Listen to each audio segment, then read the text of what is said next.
Those are exactly the right questions, because that's what happens at C40 is we learn from each other, we take ideas home. I've heard a lot about electrification of vehicles that is now very timely and useful, because at a technical level, the big problem with electrification of vehicles is the batteries don't last all day.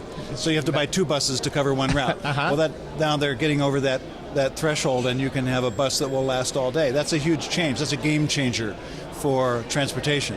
So that's something I'm taking home, and that we will try to make work on municipal vehicles and buses in Portland. Meanwhile, we have banned all future fossil fuel exports from our city.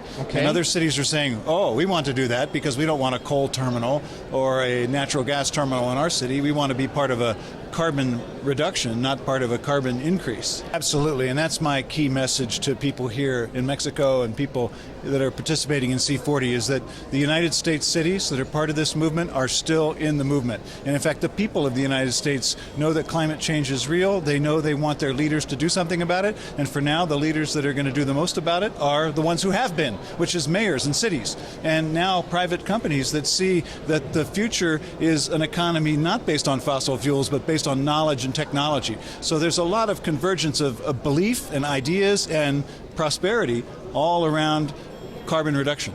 Oh yeah, and there's several things citizens can do. One, advocate for bold action by your local leaders, because change is hard, right? And leaders need support when they're doing something difficult. Sure. So it's important that as citizens we say, yes, do this. And I have the blessing of having citizens, particularly young people in my city, who say, go farther, go faster, Mayor. This is our future that you're working on.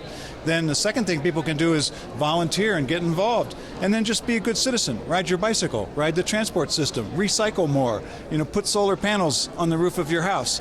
There are a lot of things that each of us can do that when they add up, city by city, neighborhood by neighborhood, across the globe, actually change the future.